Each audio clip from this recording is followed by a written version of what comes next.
Well, greetings fellow dwarfers, welcome! Today we're doing another episode breakdown, except unlike before where I've done sort of random episodes depending on what I've got a theory about, today we are going straight to the beginning of Red Dwarf, to the very first episode, and we're going to begin working episode by episode, breaking each one down, looking for any Easter eggs, checking out what's interesting, any callbacks, not likely on the first episode, but any call forward, stuff that we know gets referenced later on.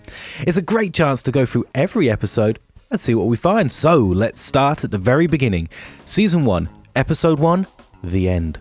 Originally aired in 1988, this episode is nearly 34 years old at the time of recording. But yet, it's still a beloved episode of a beloved show, and I think we're going to have good fun looking at this. Now, it's well known from the various documentaries that have been made about Red Dwarf that there were many production delays getting Red Dwarf made originally. A large part of this was due to a BBC electrician's strike, which meant that nobody could record, well, basically anything.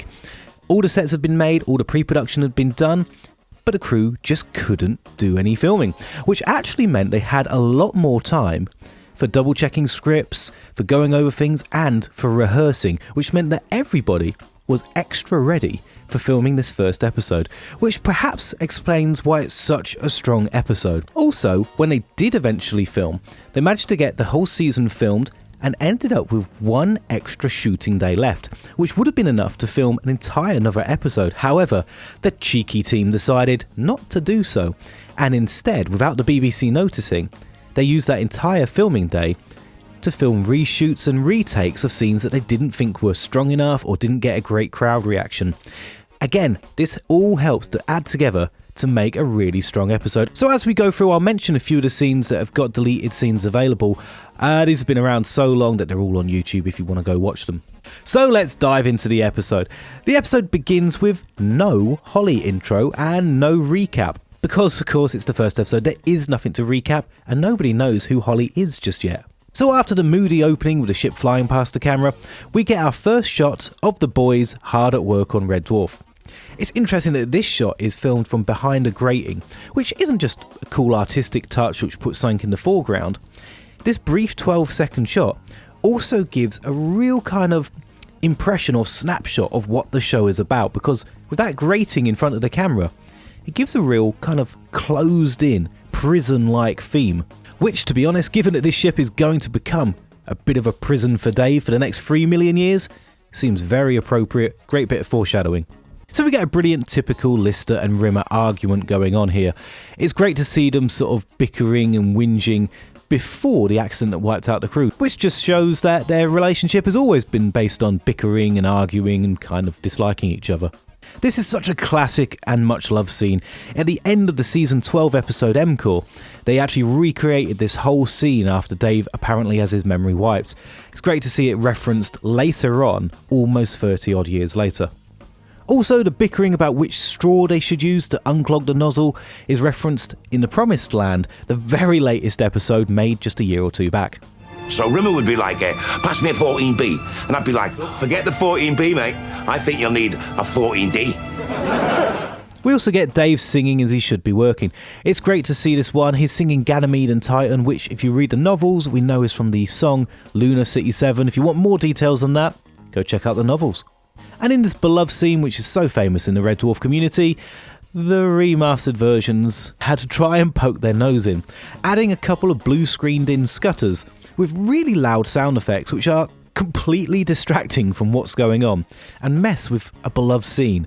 I mean, if they'd have been in the background of the shot with no sound effects, it might have disturbed people a lot less, but right in the front, yeah, that's really distracting. Nozzle clogged. Pass me a 14B. Now, this entire first scene was shot originally quite differently, with the guys in a really confined, cramped space, trying to fix something and bickering about who should get to do the fixing, which, of course, Rimmer being in charge, he wants to do. It's okay, but I can see why they reshot it with the guys walking around. It's more interesting in a bigger space. I can see why it was reshot, and it did go on to become a really iconic scene.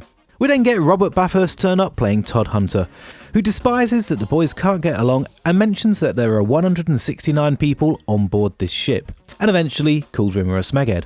Interestingly, Robert Bathurst originally auditioned for the part of Lister, and his statement that there's 169 people on board would get increased fairly soon in the show's run. In the episode Justice, Rimmer gets accused of killing 1,169 people, and in the novels, they state that there's 11,169. Quite an increase over Todd Hunter's 169. I've got a theory on this. I think I'm going to have to make a video on it sometime soon.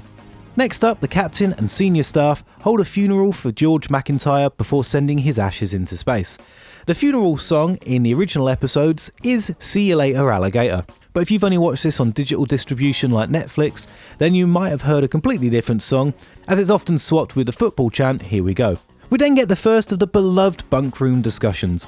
Lister watches through the window as Mcintyre's casket goes off into the distance. If you get the remastered versions, you can actually see the casket. There goes McIntyre. Meanwhile, Rimmer is trying to study for his engineering exam and is cheating by writing answers on his arm. Before the guys end up having a discussion about Lister's plans for the future, which include his idea to farm horses on Fiji. Now, this is another scene that was reshot. Visually, there wasn't much difference between the two, but there is a better energy. It's definitely worth comparing the original one and the one that was actually broadcast. I and many thousands of other people have always loved this original bunk room. It's just got something really cool about it. And I've also always loved that hexagonal window, which echoes the architecture elsewhere in Red Dwarf, but also has a slightly more elongated, almost coffin shape to it. Very appropriate, given that that's exactly what Red Dwarf is about to become, a huge coffin filled with almost every member of the crew. We then move on to the mess hall with the welcome back George Mcintyre reception. George is there, seemingly alive and well, but as a hologram rather than a living person. Lister and his friends are playing some dumb games, and Rimmer is sat on his own, still trying to cram in some information for his exam. This gives us some fun character building as we watch how Dave interacts with his drunken friends, while the captain's talk gives a really succinct summing up of what a hologram is in the Red Dwarf universe, but does it in a way that feels quite natural for the scene. And George Mcintyre himself adds in a little bit of information that Holly can only sustain one hologram, which will become very relevant for the entire rest of the Red Dwarf series. The captain ends with a warning that Holly has detected a non-human life form on board, which is about to become very relevant in just about a minute's time when we see Lister's cat. Pushing the joke of Rimmer cheating for his exam about as far as it can possibly go, we suddenly see him plastered in exam answers up his arms and his legs. Once Rimmer leaves, Lister reveals the cat that he's been hiding. How on earth he's managed to keep the cat quiet and unnoticed by Rimmer, I have no idea. But it's an important scene as it throws up just a few little details. Firstly, we get the classic cigarette in the ear for Lister, which the cat does see, which is referenced 30 odd years later in the Promised Land when the followers of Cloister, or Lister, have cigarettes in their ear. It's a scene where Dave shows the picture of Fiji to Frankenstein, so it's why the cats know about the dream to move to Fiji. And he also mentions when the baby cats arrive, so he already knew that the cat was pregnant. We then get Rimmer trying to sit his astronavigation exam. Not for the first time, and it won't be the last. He goes to try and read the answers written on his arm, and a mixture of sweat and an overly tight grip means that the ink simply ends up on his palm, which he slams down on the paper and submits that instead. He then manages to get off one salute before collapsing on the floor.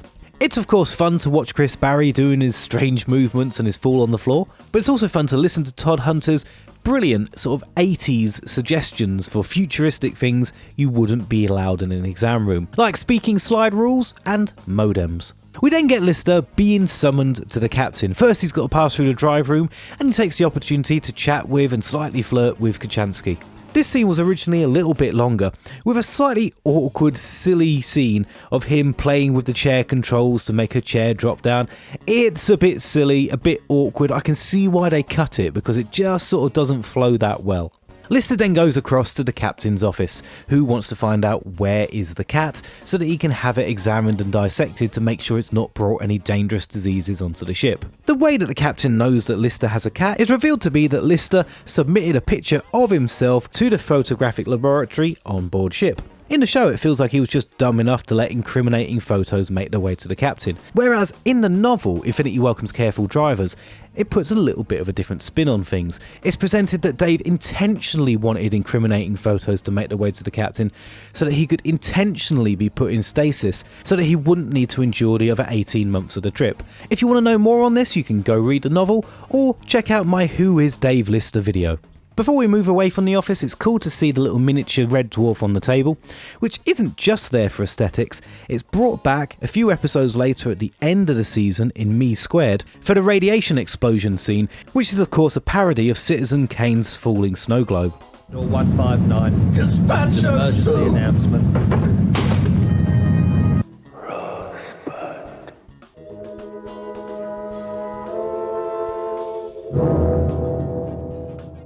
The captain's office was also recreated 30 odd years later for season 12's episode Skipper, only it wasn't Mac McDonald as the captain, it was Craig Charles. So Lister is thrown into stasis, and along the way Todd Hunter explains briefly and succinctly, but perhaps not so easy to understand, exactly what stasis is and how it works. It goes over Dave's head, and I suppose if you're watching this for the first time, it might go over your head too. Along the way they bump into Rimmer, or what's left of him, after he'd fainted in the exam room. This is the last opportunity that Dave or the audience is going to get to see Rimmer alive, until flashback scenes in later episodes. So Dave goes into stasis and is frozen in time, and after a slow shot of the ship passing by, Dave is released and makes his way to the drive room under the instructions of Holly. And here we get the famous Everybody's Dead Dave sequence. With Dave making his way through the ship, being told by Holly that all the members of the crew have died except him, and Dave struggling to realise exactly what that means. It's an extremely famous, well-loved scene, and it also includes a sneaky little bit of something not from the Red Dwarf set, as Craig Charles walks across what is actually the lighting gantry above the sets, but makes for a really convincing industrial-looking corridor.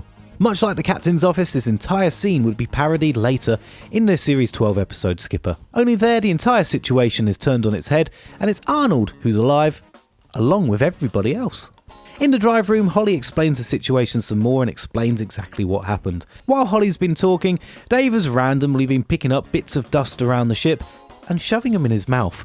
It's actually a really good testament to Craig Charles' acting here. I think he does a really great job of making this look like the sort of thing that Dave Lister would naturally do. Just pick up random bits of dirt and shove them in his mouth. It's a really bizarre thing. Who would do that other than Dave Lister? Craig Charles makes it really convincing here. I think it's great.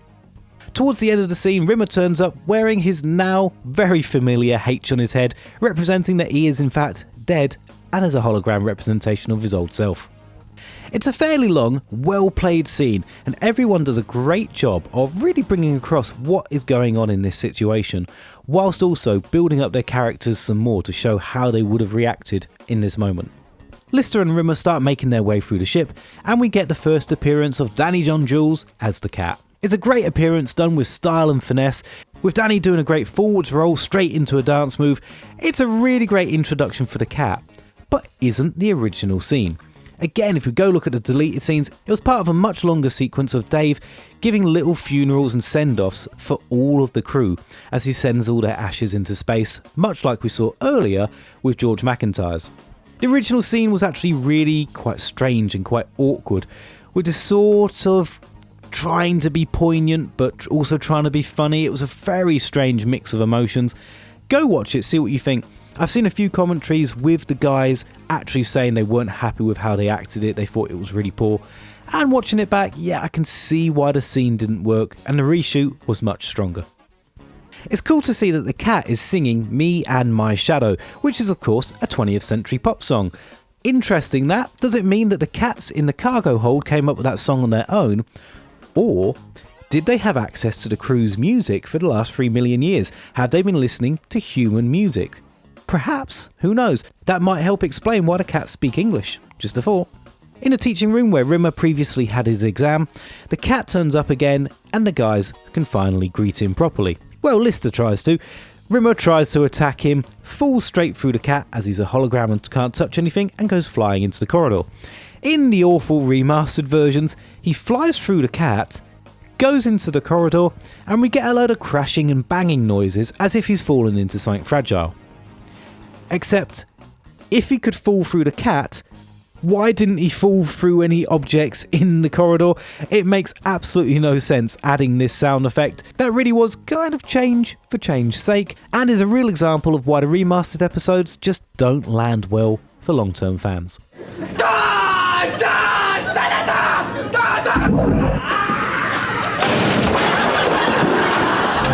Back in the bunk room, Dave gives the cat some food. Interestingly, he seems to be getting the same bowl and the same food out of the same closet that he fed Frankenstein from 3 million years earlier. I hope that food's been changed, otherwise it might be a little bit off by now. Through the conversation, it turns out that Dave's plans to farm on Fiji have become the cat's idea of a promised land, and that Dave's original cat Frankenstein is considered the Holy Mother. Much more detail is given a few episodes later in Waiting for God, and this entire cat story was used as the premise for the Promised Land special just the other year. Lister decides to keep the cat as part of his original Fiji plan and tells Holly to set a course for Earth, declaring, "Look out Earth, the slime's coming home." A line repeated in the season 10 finale, The Beginning. The slime's coming home. The title, The Beginning, then appears on screen and we get the closing credits.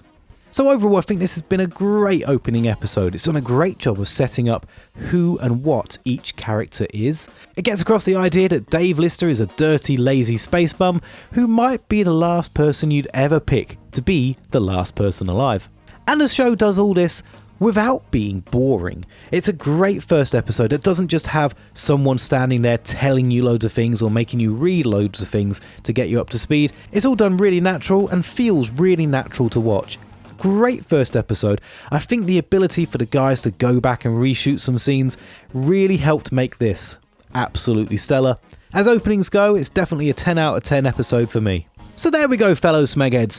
This has been the first one of these breakdowns, working through the shows in order. I've enjoyed doing this one. Picking out all these details from a show from 30-something years ago isn't the easiest thing to do, but it's been really great to research this and put it together. If you've got suggestions for things I could look at in future breakdowns, stick them down below and let me know what you're thinking. Guys, thank you so much for watching. I really appreciate it. And I'll see you next time, Smegheads.